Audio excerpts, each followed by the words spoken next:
So you have here a 0.24 kilogram sample of copper. So you're given the value of C of copper, which is 0.387, is heated to 215 degrees Celsius and quickly placed in an insulated container that contains water that has a temperature of 12 degrees Celsius. So what is the final temperature of water? Well, it should be assumed that you're actually trying to get here the equilibrium temperature. So the equilibrium temperature,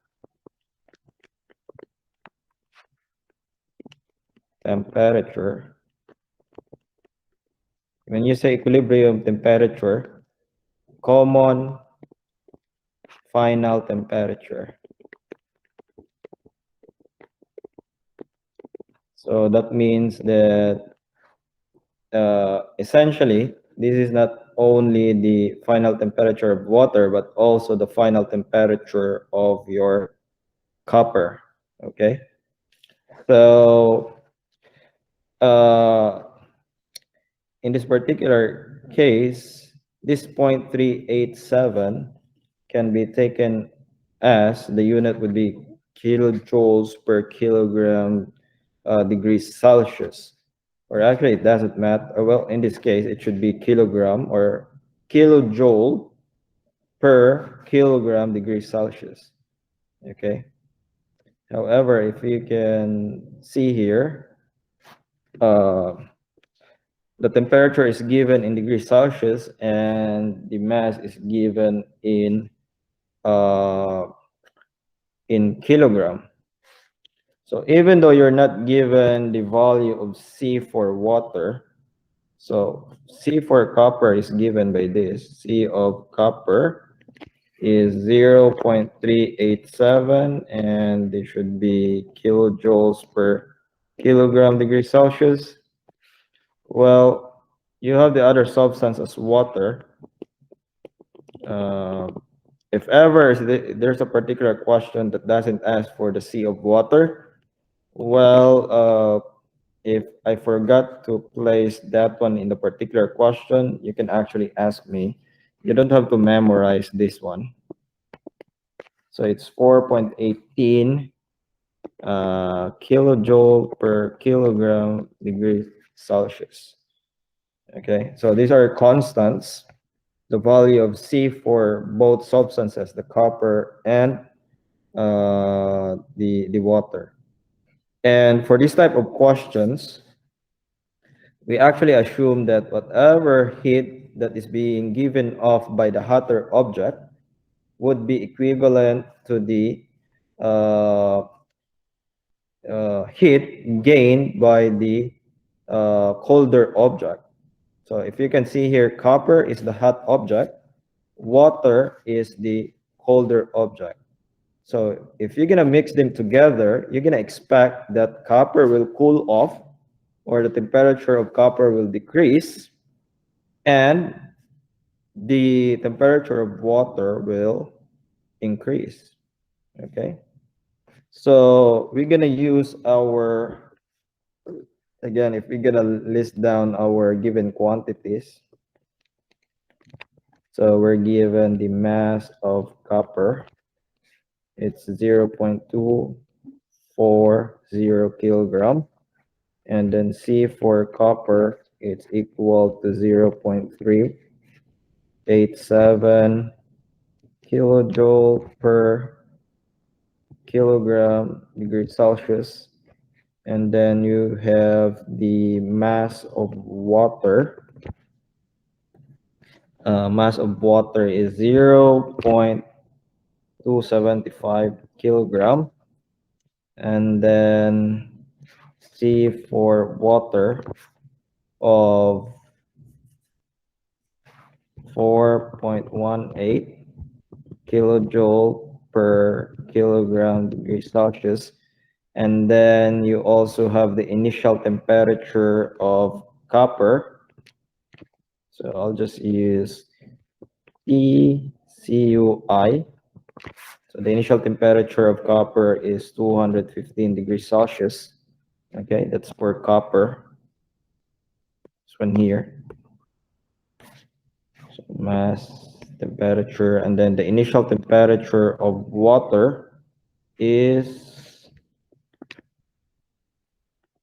given as 12.0 degrees Celsius. So that's for water. And you're looking for what would be the final temperature of water. Well, the final temperature of water is just actually equivalent to the final temperature of the copper also, which is just can be noted as TE, or the equilibrium temperature. Okay, so we can use this symbol here. So instead of using separate symbol for the final temperature of water and copper, I just use a single symbol for that. Because anyway, again, it is expected that they have a common final temperature. Okay, common temperatures of copper and water, it should be.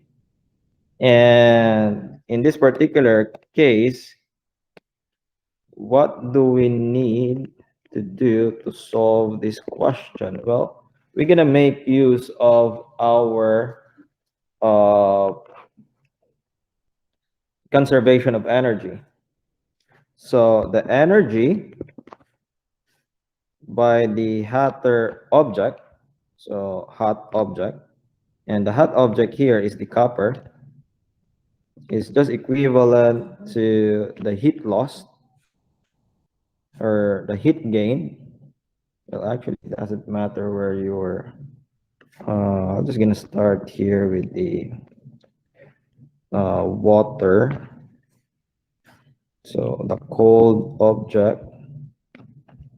So water, and then this would be delta E of the copper, which is the hot object.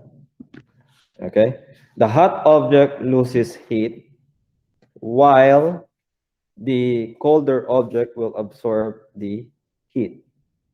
Okay, so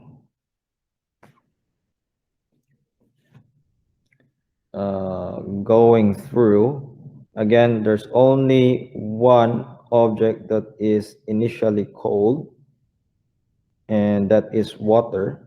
So that should be M W C W, and then the change in temperature. So that means I can just use TE, again, the common temperature, minus the TI of water. Okay, that is equivalent to the heat loss, so negative of the heat loss of the copper. So the copper, the heat being lost by copper is given by MC delta T. But the mass of the copper, C of the copper, and then it's delta T, again, final TE minus the initial temperature of copper. Okay, so if you can see here, again, I can use the common variable for the final temperatures for both, because once everything stop giving off and absorbing of heat, they must have a common temperature. And we just call that common temperature as the equilibrium temperature.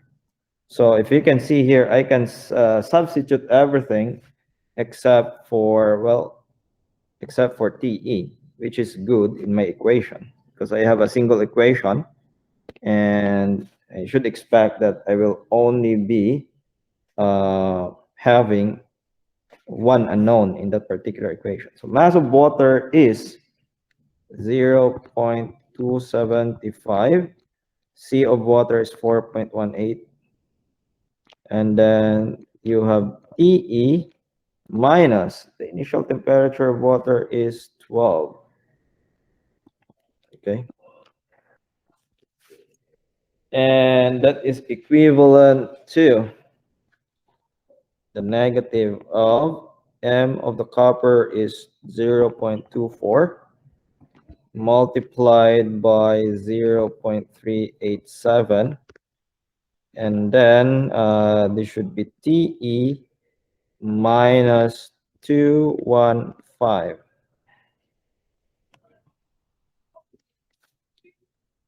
Again, the only unknown that you can see here is the Te, which is good.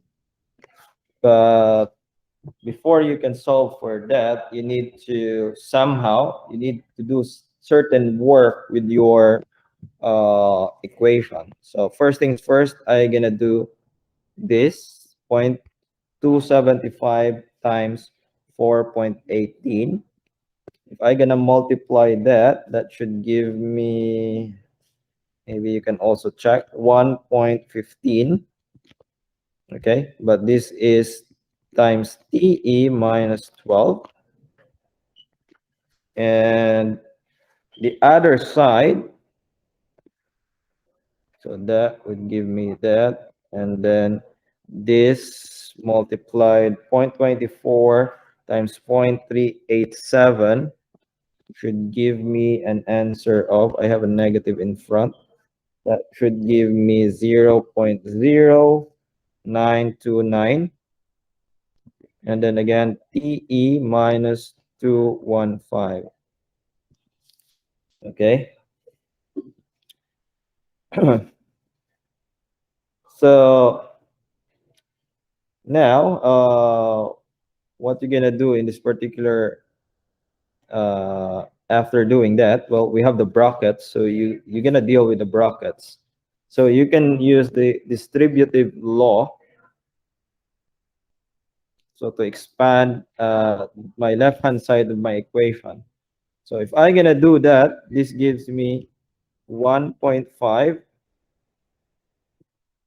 1.15 Te minus, what's 12 times 1.15? Let's see. Just do this one quickly. 1.15 multiplied by 12. So that's 13.8 equal to. So same thing on the other side. If you're gonna expand this one out, so you're gonna do the distributive law. So that's to get rid of the bracket. Okay, and this becomes plus. So 0.0929 multiplied by 215. So this is around 19.9735. Okay, so what is next? Well, remember the basic thing in solving equations. You're gonna group together terms with the unknown and all the constants. So one side would be all of your terms that containing your variable, and the other side should be all constants. So the first thing that I'm gonna do is transfer this negative 0.9 to the other side, to my left-hand side.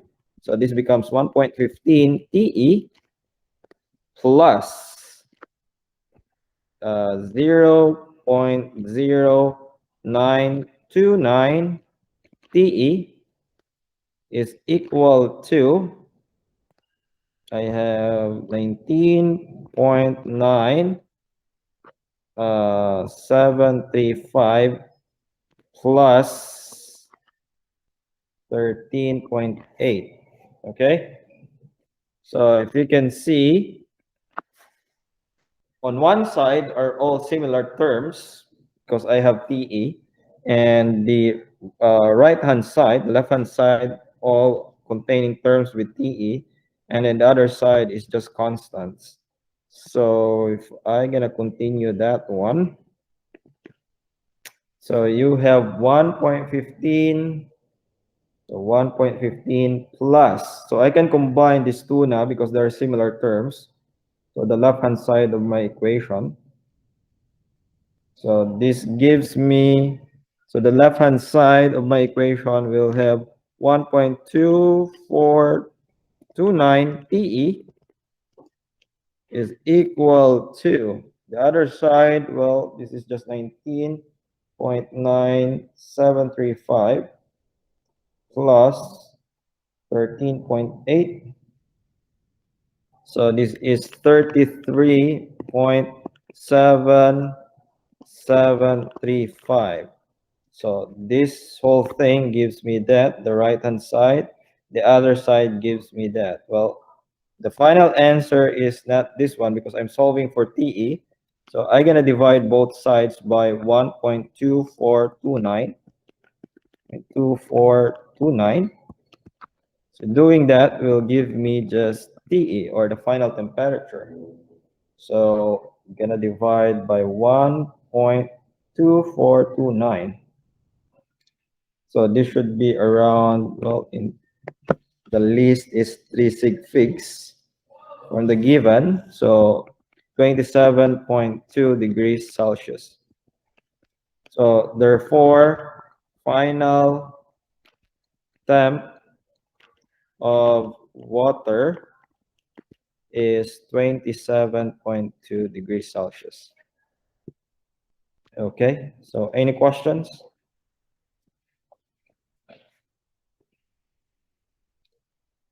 Maybe you're wondering, you try to, when you try to make use of this equation here, maybe perhaps what you did is you tried to use different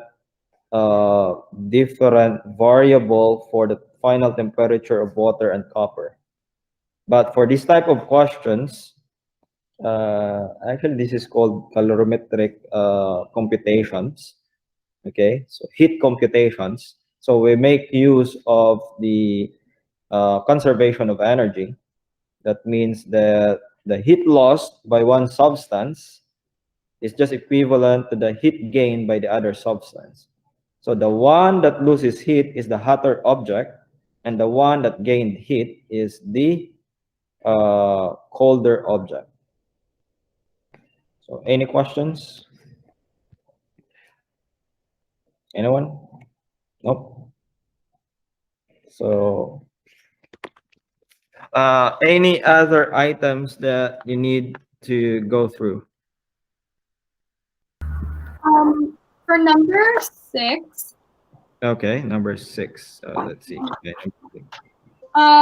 was it number 6? Sorry. No, it was number 7. Number 7, sorry. Yes. When it says 33 kilojoules of energy, do you have to convert that to just joules, or can you just keep it at 33 kilojoules? In this particular case, well, you can just keep it as kilojoules of energy. Yeah. Because what's the question here? The final temperature, right? Yeah. And if you can observe here, the mass is in kilograms. So Yeah. that's distant there. And yeah, kilograms. And then the energy is in kilojoules, which is also, this is kilojoules. So yeah, that would be fine. Okay. And the temperature is degrees Celsius, so which is, yeah, fits perfectly. So that means that the final temperature would be in degrees Celsius. Okay. Thank you. You're welcome. Do you want to go through this particular item though, or you get? No, I went through it. I did it both ways, and I just didn't know which one you had to use. But did you get the same answer though? No. Really? Should, like, you convert your, yeah, because if you're gonna convert that one to joule, that means that your value of C is no longer 0.387. That means that you also need to remember that in our discussion, you get the same numerical value there for joule per gram degrees Celsius, right? Yeah. So therefore, to be consistent, if you want to get the same answer, if you just use kilojoule, so that means that if you can see here, for the mass, I'm using grams. So I need to convert my masses to grams first. If Okay. I convert my kilojoule to joule, okay? Okay. Okay. Let me see. I think my answer for that is, let's check.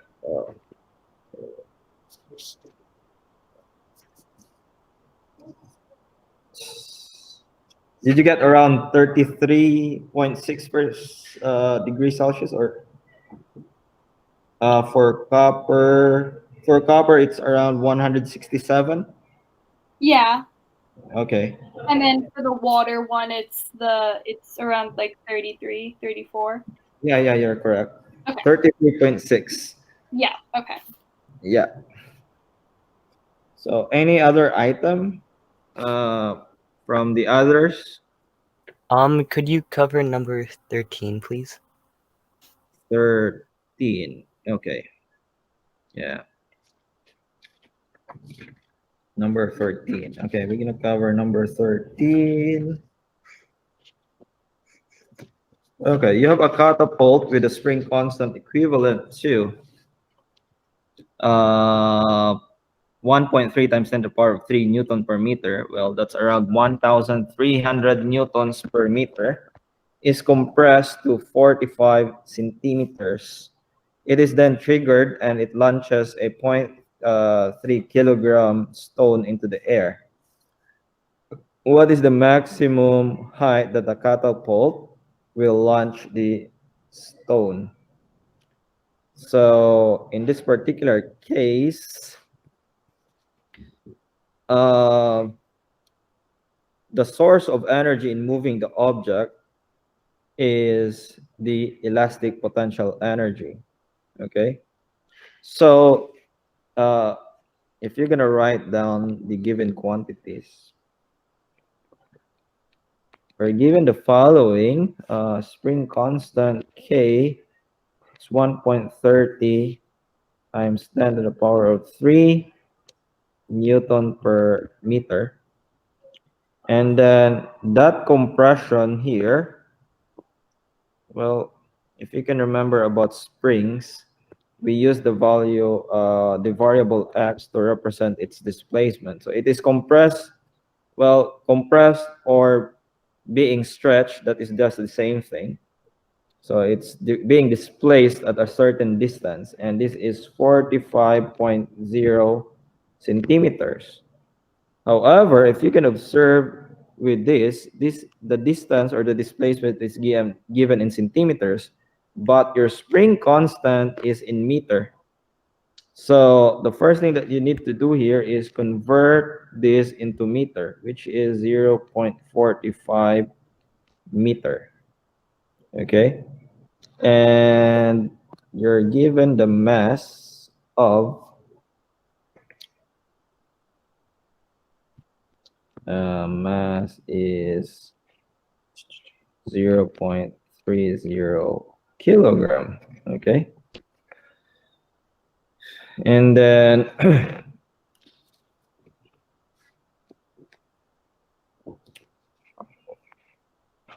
you're being asked what would be the maximum height it would reach. Okay, in this particular case, when you try to stretch a particular spring, you are also in a way, you are storing energy. And if you can remember for the solution, so energy stored in a spring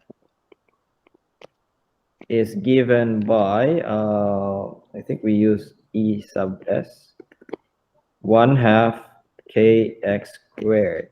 Okay, 1/2 kx squared. So we can solve for the energy stored in a spring, and that is 1/2 of 1,300 multiplied by 0.45 squared. So just be careful in this case that you're using 0.45, then you are squaring that particular value. So if I gonna get that one, that would be 1,300 times 0.45 squared, but I need to divide it by 2. So that means that the energy stored, so it would be in joules. Okay, the unit here is joules because if I'm using the standard units there, that means that X must be in meter and K is Newton per meter. I should get, my final answer should be in joules, okay? So if you're gonna think this particular problem here, so you have a spring being compressed, right? And then you have a stone there, okay?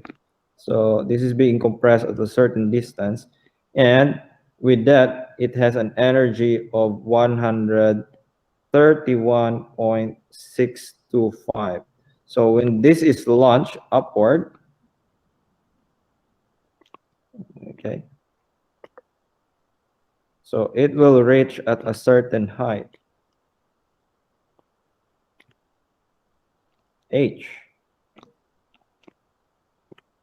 Okay, but when that particular its maximum height,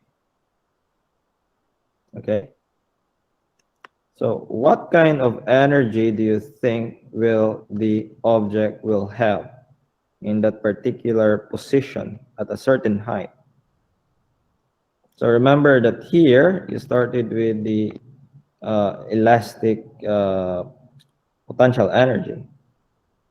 Well, it moves up, but at its maximum height, it will stop, okay? And if you can remember, if there's a displacement, vertical displacement of an object, so there's a particular height of your object, gain height. Is it not that it will gain potential energy, E sub P, okay? But for example, in this case, we usually assume we're not talking about air resistance or air friction. That means that whatever is the source of your energy of the object here, of the stone, is coming from your elastic potential energy. So that means that whatever is the elastic potential energy at the bottom would be the potential energy at the top. So I can have that one, that the potential energy at the top of that particular object would be just equivalent to the elastic potential energy. So knowing that one, this means that my potential energy at that point at a particular height is just 131.625 joules. And is it not that potential energy is just given by mgh? Again, we're not talking about the exact definition or the exact formula for potential energy, gravitational potential energy. So anyway, this is just talking about heights. The height here is near the surface of the Earth. So therefore, we're just using mgh. So if you can see, we're given D. Again, potential energy is just equivalent to this. So you'll have 131.625 is equal to 0.3 times 9.8 times h. So if I'm gonna solve for h, I'm just gonna divide both sides by 0.3 times 9.8, 0.3, and then 9.8. So this is just equal to 1. So h is equal to In 2 sig figs, that's around 45 meter. Let me check. If that would be 131.625 divided by 0.3 divided by 9.8. So around 45 meters. Okay.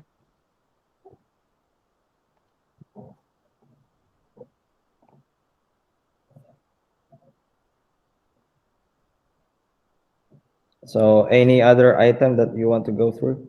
Anyone?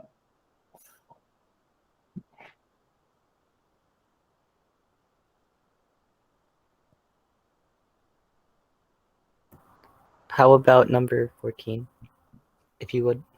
Okay, number 14. Okay. It's the number 14.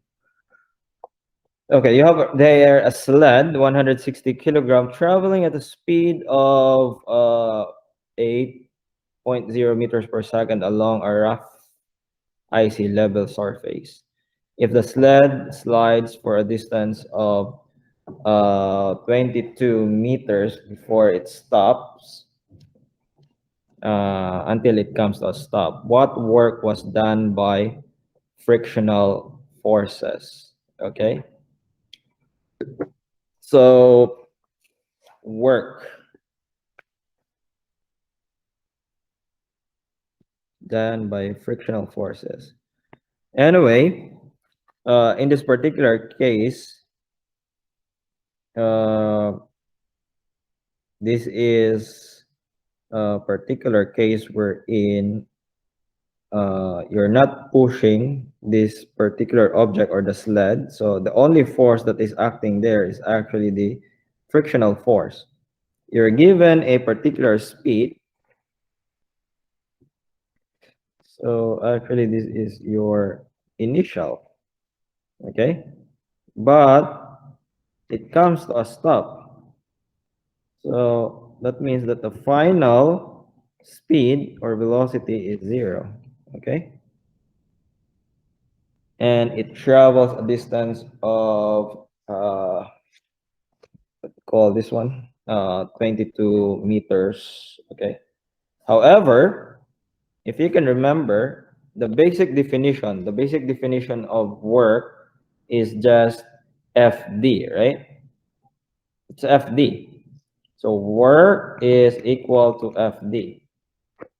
However, work can also be written as the change in kinetic energy. That means that this is just kinetic final minus the kinetic initial. Okay, so this is the work energy theorem.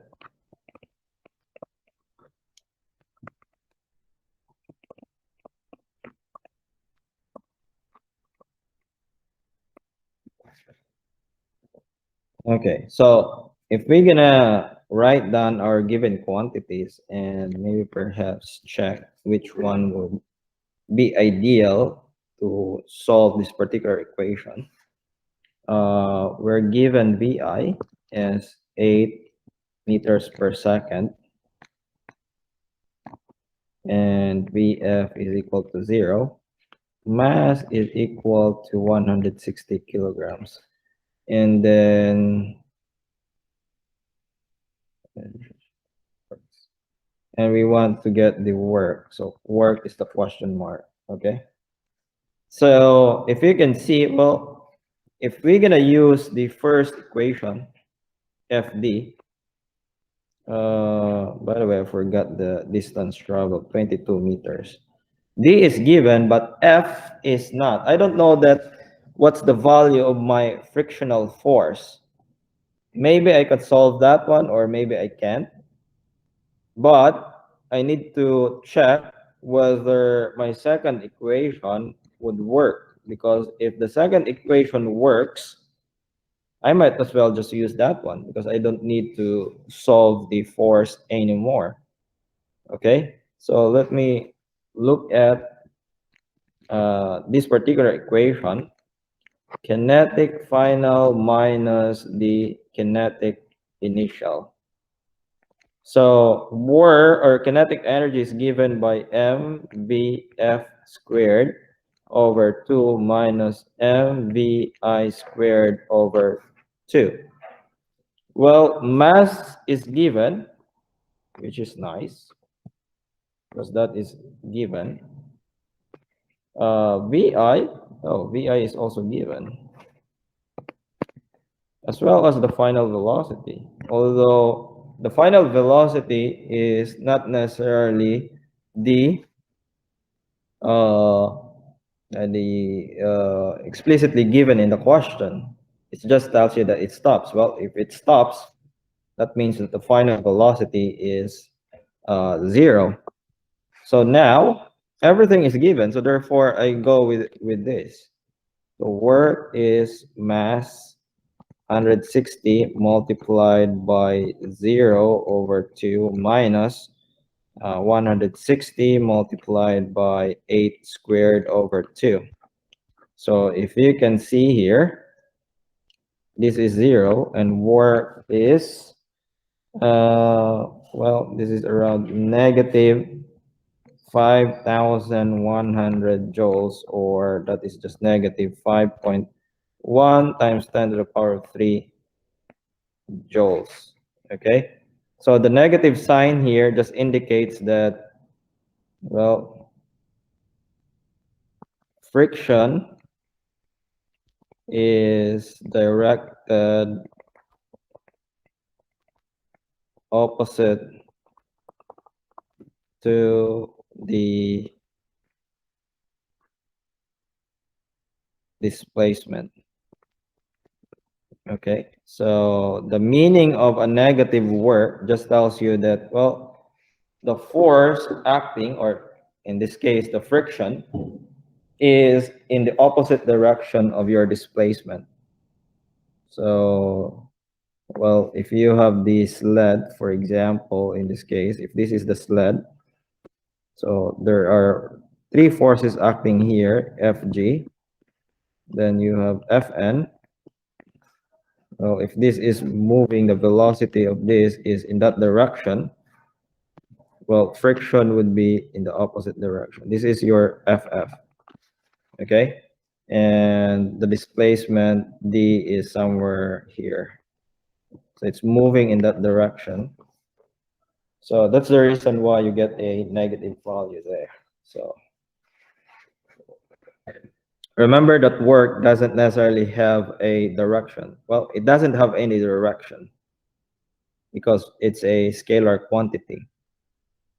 Okay, it only means that you have, well, in this case, friction usually indicates a loss of energy in the of the system.